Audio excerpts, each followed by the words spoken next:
Isang mapagpalang araw po sa ating lahat. Ikinagagalak ko po na kayo po ay anyayahan na panoorin ang OHC video ng Mensahero ng Silangan. Sapagkat kung kayo po ay may mga katanungan sa inyong isipan na hindi nasasagot, baka sakali dito po masagot ang inyong mga katanungan. Sapagkat ako po, noong hindi ko pa po ito napapanood, marami din po akong mga katanungan na gumugulo sa aking isipan. Ngunit nung dumating po itong video na ito sa buhay ko at pinanood ko, dito po nagkaroon ng linaw ang mga gumugulo sa aking isipan. Lahat po nasagot. Kaya pagpapala po ito para sa akin. Sana sa inyo din po. Be blessed! At kung kayo po ay naliwanagan at nasiyahan sa inyong mapapanood, paki-like and share lang po. Follow the link po. Nasa baba lang. Thank you po!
Masayang bati mga Ophirians, hangad ng OHC na nasa mabuti kayong kalagayan habang pinapanood itong video. Binabati natin at tinatanggap ang mga nakapasok na sa Joshua Group. Maraming nagpahatid sa amin ng kanilang pagkabahala dahil sa doktrinang namamayagpag ngayon na hindi raw totoo na mayroong isinilang na Mesaya at ang buong New Testament daw ay kathang isip lamang. Matanong nga namin kayong mga proponent nitong doktrina na ito. Noong hindi pa kilala ang totoong pangalan ng tunay na Mesaya at ang namamayagpag ay ang Greek Messiah, bakit hindi kayo nag-iingay noon? Maluwang ninyong tinanggap at ngayong lumutang ang pangalan ng tunay na Mesaya ng mga Hebrew Shemites, bakit bigla kayong nag-iingay na walang Mesaya at hindi totoo ang New Testament? Kawawa naman ang inyong mga malilinlang. Sa videong ito, patutunayan ng OHC na mayroong Mesaya. Ibibilad namin ang inyong kasinungalingan. Bago tayo magpatuloy, nais muna naming ihatid ang isang masayang balita. Sa kasalukuyang ginagawa itong video, sinimula na po ang ground preparation para sa pagtatayuan ng unang house of prayer natin sa Cebu. Isusunod ang ibang chapters. Meron na rin po tayong 60 chapters worldwide at majority po niyan ay naririto sa Pilipinas. Ang House of Prayer ay simple lamang at hindi katulad ng magarbong ginagawa ng ibang sekta. Kung paanong pinagtulong-tulungan ng mga Israelites na itayo noon ang unang tabernacle sa wilderness, ganun din ang nangyayari ngayon. Bayanihan. Sa lahat ng kapatiran na tumutulong na maitayo ang House of Prayer, sumainyo ang masaganang pagpapala ng Abayahawa. Nasusulat, bubuksan ng Ama ang pintuan ng kalangitan upang tayo ay buhusan ng pagpapala. Kung napansin ninyo, napakabilis ng mga pangyayari. Barely 1 year pa lang po ang Ophirian Heritage Conservatory, pero makikita nyo agad ang bunga ng pagkakaisa ng mga tupa. Like a mustard seed, nagsimula sa ilang tao sa pangunguna ni Oferio na walang mukha. Ngayon, Libo na ang sama-samang sumasamba sa tunay na Elohim. Ang Elohim na sinasamba ni na Abraham, Isaac at Jacob. Yan ang pagsamba na ipinaglaban ni na Moses at Elijah. At sa ating panahon, mula sa silangan, muling nabuhay ang pagsamba ng ating mga biblical forefathers and patriarchs. Muli tayong tinipon at patuloy na iniingatan ng Ama sa kanyang pangalan, the heritage of the servants of Yahweh. Ang ating pagkakatipon ay hindi kayang gawin ng sinumang evangelist kung hindi sa kaparaanan ng Holy Spirit. Kung inyong napanood at naaalala pa, ilang buwan na rin ang nakaraan, we made a bold statement. Idineklara namin sa publiko, hahakutin namin ang mga tupa ng Mesaya. No one can stop us. Ilalabas namin ang mga tao mula sa Babylonian religions. Biglang may nag-react agad. Hindi raw nila kami haharangan. Sino daw ba kami para harangan? Di nga. Hele-hele bago kere, pastor. Magpakatotoo nga kayo, mga brother, na takapagturo ng propetang naalug ang utak. Gaya ng sinabi namin, lalabas sa inyo ang mga tunay na tupa ng Mesaya. Behold, muli kayong kinukutya ng diwa ni Prophet Elijah. Sa mga kapatiran na nakiisa sa diwa ng Day of Atonement noong September 25 to September 26, nandyan pa ang announcement. Hindi pa namin tinatanggal at wala kaming ginagalaw. Kung may nakikita man kayong remarks na edited, yan ay para itama ang mga typographical error gaya ng spelling. Ngunit, ang editing ay ginawa not later than September 26. Tingnan nyo ulit yung listahan ng ating mga hiningi sa Ama at tingnan ninyo kung paanong tinupad ng Ama ang ating mga kahilingan. Sa third prayer natin, September 25, 12 o'clock midnight, hiningi natin na maging matibay at matatag ang mga leader ng mga chapters sa buong mundo. Ano ang nangyari? Yes, lalong dumami ang chapters.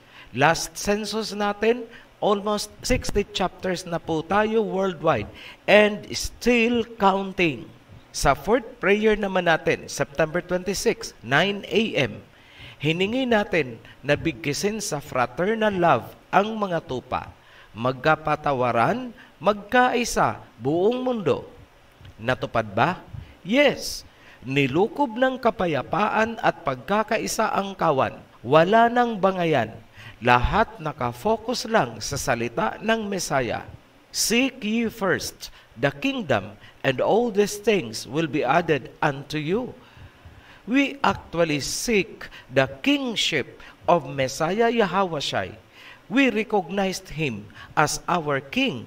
On the process of purification ng kawan, may mangilan-ngilan na na-disqualify. Bakit? Iba kasi ang kanilang goal, philosophy, at perception.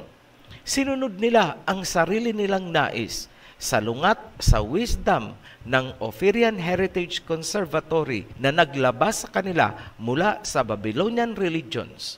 And where are they now? Ligaw na tupa. Noong nabalitaan ng mga sekta na may mga nawala sa OHC, tuwang-tuwa sila. Nagdiwang. Sorry kayo, bahagi po yun ng proseso para maging dalisay at mapayapa ang mga tupa sa loob ng kawan. Reality check. We are getting bigger, stronger, and united more than ever. Sa pang-anim na prayer, September 26, 3 p.m., hiningi natin kay Aba Yahweh na mapabilis ang pagising at paglalabas ng mga tupa mula sa mga Babylonian religions. Hiniling natin na magkaroon ng mas maraming volunteer workers. Behold, as in the days of Elijah, hindi kami ipinahiya ni Aba Yahweh. Sa loob lamang ng isang buwan, mahigit 1,500 ang pumila at kumakatok upang magpabautismo, pumasok sa covenant at sumama na sa kawan. Hiniling naming dumami ang mga volunteers na may kakayahang gabayan ang kawan. Sinagot ng Abayahawa, nilisan ng 18 pastors ang mga Babylonian religions. Mula sa kanilang pagiging pastor ng Babylonia, sila ngayon ay mga servants of Elohim na. Iisa lang ang itinuturing nating pastol. Yan ay ang Messiah, the upcoming King Yahawashai. Dumami din ang volunteer workers sa Joshua Group. Tulong-tulong ang kawan. United in one covenant, one spirit, one flock, one shepherd, one heritage. Congratulations sa lahat. Shout out sa Joshua Group. Kaya sa muli, binatikos ulit ang ating bayanihan nitong mga pastors ng propetang naalugang utak. Very phenomenal ang mga pangyayari. Tanging ang kapangyarihan lamang ni Abayahawa at ng Messiah Yahawashai ang may kakayahang mag-mobilize ng ganyan karaming tao in a very short period of time. Nasusulat, "My sheep hear my voice, I know them, and they follow me." John chapter 10 verse 27. Naririnig ng aking mga tupa ang aking tinig. Kilala ko sila at sila'y susunod sa akin.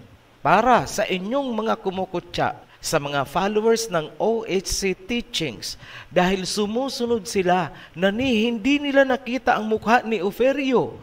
Hindi sila ang inyong kinukutya, kundi ang mismong salita ng Messiah. Nasusulat, John chapter 20, verse 29. Then Yahawashai told him, "Because you have seen me, you have believed. Blessed are those who have not seen and yet have believed." Pagkatapos, sinabi ni Yahawashai sa kanya, "Dahil nakita mo ako, kaya naniwala ka. Mapalad ang mga hindi nakakita, ngunit naniwala." Nauunawaan niyo ba ang sinabi ng Messiah? Blessed, mapalad ang mga hindi nakakita, ngunit naniwala. Alam niyo mga pastor, kung may dapat kayong kutyain, walang iba kundi ang inyong mga kamangmangan sa nasusulat. Ano ang ginagawa ng Holy Spirit na inyong tinatawag? Bakit ganyan kayo kamangmang? Ang mga inihayag ng OHC ay pawang salita ng Ama at ng Messiah. Walang halong libadura, walang halong pambubola. Ano ang sinabi ng Messiah? Mapalad ang mga naniwala sa mensahe ng mga salita kahit hindi nila nakita ang mensahero. Blessed are those who have not seen and yet have believed. Sa pamamagitan ng verse na yan, haharapin namin itong mga nagpapakalat ng doktrinang wala daw Messiah. Hindi raw totoo ang Messiah. Walang isinilang, namatay at muling nabuhay na Messiah, kung kaya pinalalabas nila na walang babalik na Messiah. Katahang isip daw ang buong New Testament. Basahin natin ang report ng mga taong nagparating sa atin. Tinakpan natin ang kanilang mga pangalan for privacy. May tanong lang po ako. OHC, off topic po ito. May nabasa po ako na hindi daw po totoo ang Messiah. Tanong ko lang po, totoo ba ito o mali? Sana mabigyan niyo po ako ng advice at patunay na ang Messiah ay totoo. Salamat po. Ito pa, meron pang isa. Sinabi po ni Apostle James na consider it joy when you encounter various trials, persecutions. Still naiiyak ako sa ginagawa ng situan na mga tupa. Nililigaw nila, niloloko na naman ang mga nasa kawan. Wala raw Messiah. Ang kaligtasan daw ay nasa kamay natin. Nako, mahirap ito. Ito pa, pangatlong report. Magandang araw po, OHC. May mga kapatiran po kasi noon na iba na yung post sa FB. Nakakalungkot lang po. Nalulungkot lang po ako. Active siya mag-post noon about your teachings. Pero ngayon, kinakalaban na mga turo niyo po. Sa comment kasi niya, ang naiintindihan ko, may panibago daw kayong sekta na itinayo. Tribe of Judah yata ang fina-follow niya. Di din sila naniniwala na may Mesaya. Ang bottom line ng doktrina na inireport sa atin ay ito. Number 1, walang Mesaya na tagapagligtas. Therefore, ang kaligtasan ay nasa sariling kamay ng mga tao. My goodness. Mariing kinukundina ng OHC ang doktrinang yan dahil hindi lang ang kasulatan ng mga propeta ang kanilang niyurakan, kundi nilapastangan nila ang kingship ng Mesaya Yahawashai. Sa mga nagpasimuno ng doktrinang ito, maghunos dili kayo. Marami kayong hahatakin sa impyerno. Para sa inyong kaalaman, ang mga kasulatan na tinawag ninyong New Testament ay karugtong lamang ng Old Testament. It is one with the Old Testament. While it is true na maraming nakorap na translation ng New Testament, hindi yun dahilan upang ibasura ang buong kasulatan. Itatapon mo ba ang isang sakong palay dahil lamang sa ito'y nahaluan ng 5 kilong ipa? Ngayon, patutunayan namin sa inyo na totoong may Mesaya. Gagamit kami ng isang simpleng kwento bilang analogy para madali ninyong maunawaan ang aming ilalahad. Ilalapat natin along the way ang biblical context. Ihalintulad natin ang mundong ito sa isang asyenda. Tawagin nating Asyenda Elohim na pag-aari ng Aba Yahweh. Ang iba't ibang lahi ng tao ay mga tauhan sa loob ng asyenda. Ang original at unang katiwala na inilagay sa asyenda ay sina Adam and Eve. Direkta nilang nakakausap noon ang Elohim, yung may-ari ng asyenda. Sila sana at ang kanilang magiging henerasyon ang katiwala ng buong asyenda. Ngunit dahil nakinig sina Adam and Eve sa dyablo, ang henerasyon na nagmumula sa kanila ay nahaluan ng ibang lahi. Yan ang serpent seeds. Sa paglipas ng panahon, ang mga sumunod na henerasyon ay hindi na kumikilala sa Ama na nagmamay-ari ng asyenda. Sila ay namuhay na ayon sa sistema na iminulat sa kanila ng dyablo. Nagtayo na rin sila ng mga unyon-unyon. Nagsagawa ng mga pag-aaklas at kinakalaban ang mga patakaran ng Elohim na nagmamay-ari ng asyenda. Pinaghati-hatian na nila sa kanilang sarili ang asyenda at itinuring nilang hari ang kanilang mga sarili. Hindi nagustuhan ng may-ari ang kanilang ginagawa. Psalms chapter 2, verse 1 and 2. Why do the nations conspire and the peoples plot in vain? The kings of the earth rise up, and the rulers band together against Yahweh and against His anointed. Basahin natin sa Tagalog. Mga Awit, Kapitulo 2, versikulo 1, 2, 3. Bakit nagsasabuatan ang mga bansa at sa walang kabuluhan ang mga bayan ay nagpaplano?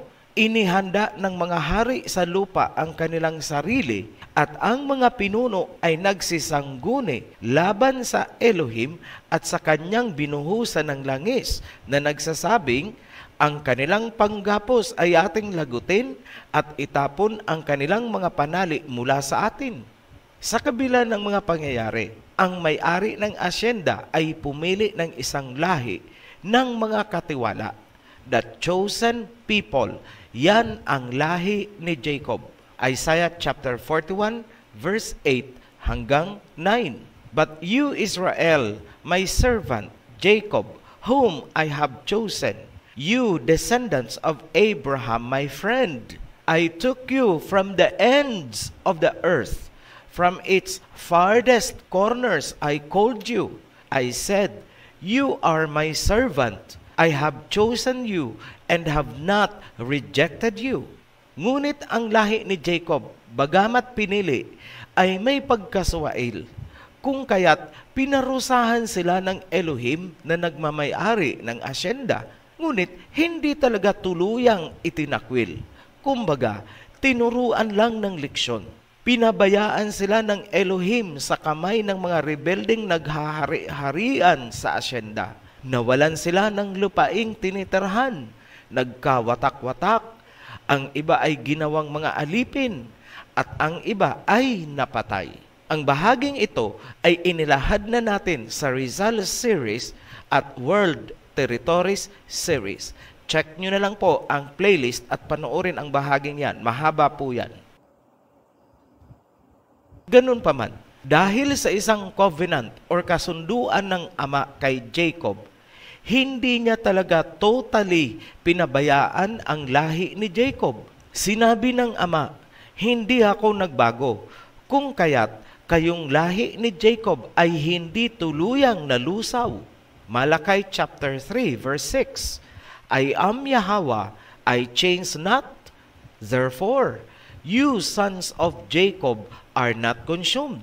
Kahit nagkawatak-watak sila, nangako ang may-ari ng asyenda na muli silang titipunin mula sa iba't ibang bahagi ng asyenda o buong mundo. May mga instructions ang may-ari ng asyenda na ipinahatid sa mga piniling tauhan na tinatawag natin ngayong mga propeta. Kabilang doon si Prophet Ezekiel. Ano ang isinulat ni Prophet Ezekiel? Therefore say, this is what the sovereign Elohim says, I will gather you from the nations and bring you back from the countries where you have been scattered, and I will give you back the land of Israel again. Kaya't iyong sabihin, ganito ang sabi ng Elohim, aking titipunin kayo mula sa mga bansa at sa mga lupain na inyong pinangalatan at muli kong ibibigay sa inyo ang lupain ng Israel. Sinabi din ni Abba Yahweh na ililigtas niya tayo mula sa bansang silangan at bansang kanluran. Zechariah chapter 8 verse 7. Thus saith Yahweh of hosts, behold, I will save my people from the east country and from the west country. Nasaan ang Ophir, Philippines? East, perlas ng silangan. Naririto ang mga taong kumakapit sa tunay na pangalan ng Ama at ng Mesaya. Naririto ang mga taong yumayakap ngayon sa covenant ng Ama kay Jacob. Ipinaalam sa atin na ang asyenda ay ipinamana ng Ama sa kanyang anak at ito ang magiging hari ng asyenda o buong mundo. Ang anak na magiging hari ang muling iipon sa lahi ni Jacob. Pangungunahan niya ang pagbawi ng asyenda mula sa mga rebelding tauhan na naghahari-harian. Ngayon, bilang pagpapatunay na mayroong Mesaya, naririto ang paglalahad ng katotohanan mula sa Ophirian Heritage Conservatory. Punto por punto, mula mismo sa Old Testament, kumbaga hindi kayo naniniwala sa New Testament. Point number 1, ang kaguluhan sa mundo or asyenda, ang rason kaya nagtalaga ang Ama ng isang maghahari. Point number 2, ang maghahari na itinalaga ng Ama ay ang kanyang anak bilang tagapagmana ng mundo. Point number 3, kasamang ipinamana ng Ama ang kanyang mga tapat na tauhan sa asyenda para sa kanyang tagapagmanang anak upang pagharian. Ang tatlong punto na yan ay paunang pagpapatunay na mayroong Mesaya. Talakayin na natin ang point number 1. Ang kaguluhan sa mundo or asyenda, ang rason Kaya nagtalaga ang Ama ng isang maghahari. Psalms chapter 2, verse 1 to 3. Why do the nations conspire and the peoples plot in vain? The kings of the earth rise up, and the rulers band together against Yahweh and against his anointed, saying, let us break their chains and throw off their shackles. Muli naming basahin sa Tagalog. Bakit nagsasabuatan ang mga bansa at sa walang kabuluhan ang mga bayan ay nagpaplano?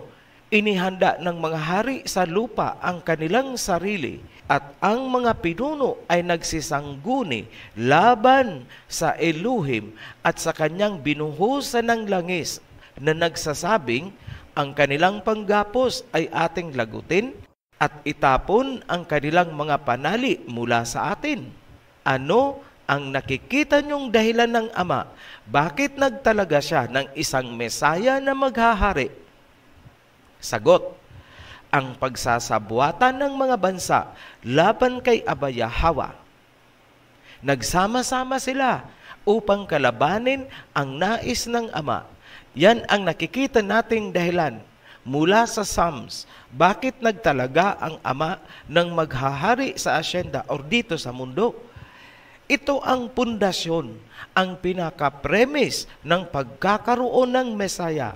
Panoorin nyo ang Rizal Series at ang World Territory Series para maunawaan kung anong kaguluhan ang ikinagalit ng Ama. Ituloy natin ang Psalms chapter 2.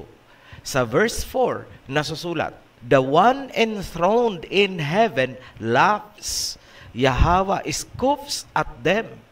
He rebukes them in his anger and terrifies them in his wrath, saying, I have installed my king on Zion, my holy mountain. Siya na nakaupo sa kalangitan ay tumatawa, at ang Elohim ay kumukutya sa kanila. Kung magkagayoy, magsasalita siya sa kanila sa kanyang puot, at tatakutin sila sa kanyang matinding galit na nagsasabi, gayon may, inilagay ko ang aking hari sa Zion, sa aking banal na burol. Malinaw, ang Elohim ay may itinalagang maghahari sa Mount Zion upang pagharian ang mga bansa.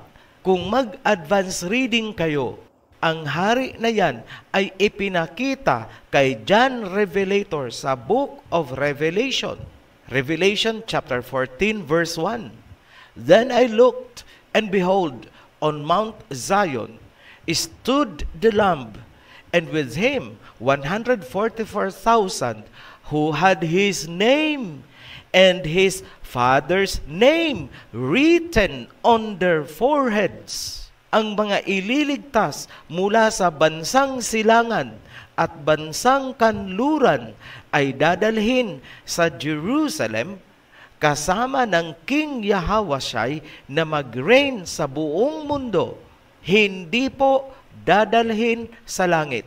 Tigil-tigilan nyo ang satanistang doktrinang yan. Wala po yan sa Biblia. Taliwas po yan sa mga nasusulat. Nakita nyo na, mula sa Psalms, Old Testament, may sinasabi ang Ama na siya ay may nakatalagang maghahari sa Mount Zion. Ganun din ang nasusulat ni Prophet Joel sa Joel chapter 3. At ganun din ang nasusulat ni Prophet John Revelator. Talakayin natin ang point number 2. Ang maghahari na itinalaga ng Ama ay ang kanyang anak bilang tagapagmana ng mundo.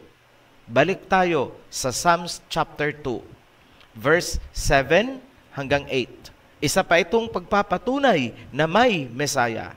I will proclaim Yahweh's decree. He said to me, you are my son. Today I have become your father. Ask me, and I will make the nations your inheritance, and the ends of the earth your possession. Tagalog, aking sasabihin ang tungkol sa utos ng Elohim. Sinabi niya sa akin, ikaw ay aking anak. Sa araw na ito, kita ay ipinanganak.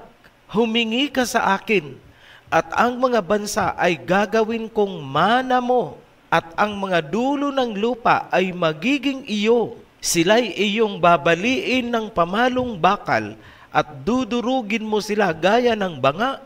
Ayan, matibay na patunay na ang ama ay may anak, at ang anak na yon ang tagapagmana, at ang tagapagmanang anak ang magiging hari ng mundo or ng buong asyenda. Ganun kasimple. Makikita sa verse ang ugnayan ng ama at ng anak. Ito ang salita ng anak. Aking ipoproklama ang sinabi sa akin ng aking ama na nakaupo sa trono ng kalangitan. Sinabi niya sa akin, ikaw ay aking anak. Sa araw na ito, kita ipinanganak. Malinaw ang verse. Sinabihan ng ama ang kanyang anak ng ganito, humiling ka sa akin, ipapamana ko sa iyo ang mga bansa, at ang dulo ng lupa ay magiging iyo. In short, ang mundong ito ay ipinamana ng ama sa kanyang anak. Dito nyo mauunawaan ang malalim na dahilan bakit nagkatawang tao ang anak bilang Mesaya. Pasubali, baka gawan nyo na naman ng doktrina na ang ama ay may pagkababae at ini-imagine ninyo ang ama na umiire na parang babae dahil sa salita niyang sa araw na ito kita'y ipinanganak. Ay Ginoo kayo. Hindi nyo nauunawaan ang malalim na naturalisa ng Elohim, kaya huwag nyong gagawa ng kamangmangang doktrina makapagtayo lang ng sekta.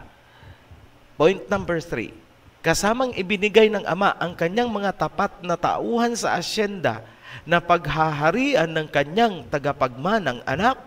Maliban sa nasusulat sa Psalms chapter 2, pinatunayan din yan ng kasulatan ni Prophet Joel na ang lahi ni Jacob Israel ay kasamang ipinamana ng ama sa kanyang anak.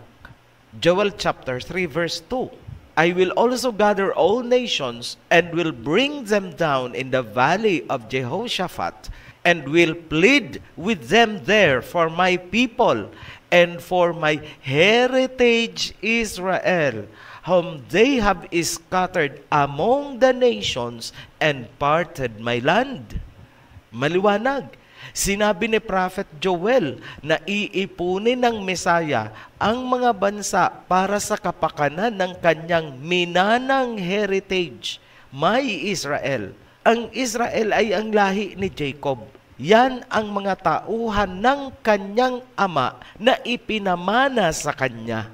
Lupain at tauhan, asyenda at mga tauhan, kingdom and servants, yan ang heritage. Ang karugtong ng sinulat ni Prophet Joel ay sinalita din ng Mesaya noong siya ay nasa katawang tao na. Nasusulat, John chapter 10 verse 27 hanggang 29. My sheep listen to my voice. I know them and they follow me. My Father, who has given them to me, is greater than all. No one can snatch them out of my Father's hand. Sa verse 29, maliwanag ang salita ng Mesaya. Ibinigay sila sa akin ng aking ama. Hindi ba't nagtutugma ang Old and New Testament? Parehong nagpapatunay na mayroong Mesaya. Ngayon, patutunayan natin na ang anak ay pumunta sa kanyang asyenda, bumaba dito sa mundo, nagkatawang pisikal na tao upang humalubilo sa kanyang mga tauhan sa asyenda. May nasusulat ba sa Old Testament na ang anak ay bababa upang puntahan ang kanyang minanang asyenda at mga tauhan mula sa ama? Yes, meron. At bago siya bumaba dito, nag-warning or nagbigay ng babala ang ama sa mga bansa at mga hari. Sinabihan ng ama ang mga bansa na tanggapin nyo ang anak para hindi ito magalit. Dahil kapag ang anak ay nagalit, lulusawin niya ang mga bansa na hindi tatanggap sa kanya. Psalms chapter 2 pa rin tayo, verse 10 onwards. Therefore, you kings, be wise, be warned. You rulers of the earth, serve Yahweh with fear and celebrate His rule with trembling. Pakinggan niyong mabuti ang verse 12. Kiss His Son, or He will be angry, and your way will lead to your destruction, for His wrath can flare up in a moment. Blessed are all who take refuge in Him. Basahin ko sa Tagalog para maunawaan nyo. Kaya't ngayon, o mga hari, kayo'y magpakapantas. O mga pinuno ng lupa, kayo'y magsihanda. Kayo'y maglingkod sa Elohim na may takot at magalak na may panginginig. Ang anak ay inyong hagkan. Baka magalit siya at kayo'y mapahamak sa daan, sapagkat ang kanyang puot ay madaling mag-alab. Mapapalad ang lahat na nanganganlong sa kanya. Yan ang warning ng Ama sa mga bansa. Tanggapin nyo ang anak. Tanggapin nyo ang aking anak. Hagkan nyo. Dahil malulusaw kayo kapag nagalit yan. Hindi ba't napakalinaw na sa Psalms pa lang, sinabi na ng Ama na pupunta dyan ang kanyang anak sa asyenda o dito sa mundo upang pagharian ang kanyang minana. Bakit nyo sinasabi na walang Mesaya? Mamaya, sasabunin namin kayo ng todo. Dahil sobrang pagyurak sa authority ni King Yahawashi, ang doktrinang inilalason nyo sa mga tauhan ng asyenda. Maliban sa isinulat sa Psalms, inilarawan din ni Prophet Isaiah kung ano ang kahihinatnan ng anak kapag ito ay nagkatawang tao at pumunta sa asyenda. Lahat ng sinabi ni Prophet Isaiah ay nangyari at nagkatotoo. Ito ang pinakamatibay na pagpapatunay na may Mesaya. Isaiah chapter 52 verse 14 to 15. See, my servant will act wisely. He will be raised and lifted up and highly exalted, just as there were many who were appalled at him. His appearance was so disfigured beyond that of any human being, and his form marred beyond human likeness. Sa verse 13, ang Mesaya ay tinawag na servant. Bakit servant? Sapagkat sinusunod niya lamang ang nais ng Ama noong itinalaga siya na pagharian ang mundo dahil sa kaguluhang nangyayari dito. Sabi ng Ama sa Psalms, maglalagay siya ng hari sa Mount Zion bilang pagsunod sa utos ng Ama. Kaya inilarawan ang Mesaya bilang servant ng Ama. Ganyan lang po kasimple intindihin yan. Huwag ding kalimutan ang babala ng Ama sa mga bansa. Kiss the Son. Hagkan nyo ang aking anak. Kung hindi, mawawasa kayo. Sa kabila ng babala ng Ama, ano ang ginawa ng mga bansa? Ano ang sinapit ng kanyang anak na inutusan niyang pumunta sa asyenda? Ano ang ginawa sa kanya ng mga rebeldeng naghahari-harian sa asyenda na kanyang minana mula sa kanyang ama? Tinanggap ba siya? Hinagkan ba siya? Ano ang sinabi ni Prophet Isaiah? Isaiah chapter 53 verse 3. He was despised and rejected by mankind, a man of suffering and familiar with pain, like one from whom people hide their faces. He was despised, and we held him in low esteem. Sa verse 3, he was despised and rejected. Simple lang.